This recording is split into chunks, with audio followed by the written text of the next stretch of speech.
આપણે એના વિશે જોઈએ.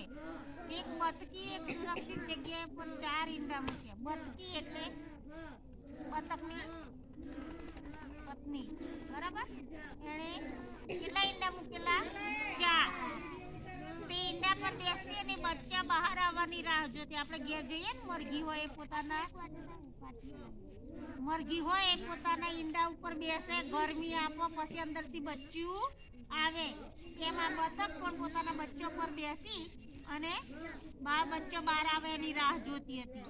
એક દિવસ તેની નજર ઈંડા પર પડી. તે વિચારમાં પડી. એક દિવસ એને બધા ઈંડા જોયા તો એને કંઈક વિચાર આવ્યો કે અરે રે, મેં 4 ઈંડા મૂક્યા હતા કે 5, એ ભૂલી ગઈ.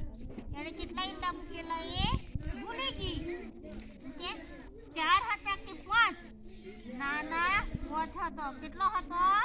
5. હું કેવી માં છું, મારા એક જ બચ્ચાને ભૂલી જાઉં. શું કે મેં તો 5 ઈંડા મૂકેલા. કેટલા ઈંડા મૂકેલા? તો કેટલો બચ્ચો બહાર આવવો જોઈએ? 5 આવવો જોઈએ ને. તો 4 જ હતો. એટલે એક ઈંડું ભૂલી ગયેલી ને એક બચ્ચાને પણ એ ભૂલી ગયેલી. તે મનમાં અફસોસ કરો. હું કેવી માં કહેવાય, મારા આપણી માં આપણને ભૂલી જાય? તમારી માં તમને ભૂલી જાય? ના ભૂલી જાય.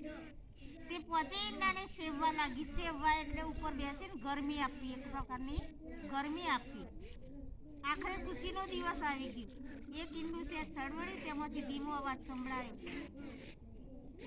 પેલી ગરમી પૂરેપૂરી મળી જાય એટલે કઈ જોઈ રહી જીતેન્દ્ર તું? એટલે ઈંડામાં સળવળાટ થાય, થોડું ઈંડું હલે, અંદર શું બન્યું હોય? બચ્ચું બન્યું હોય. શું બન્યું હોય?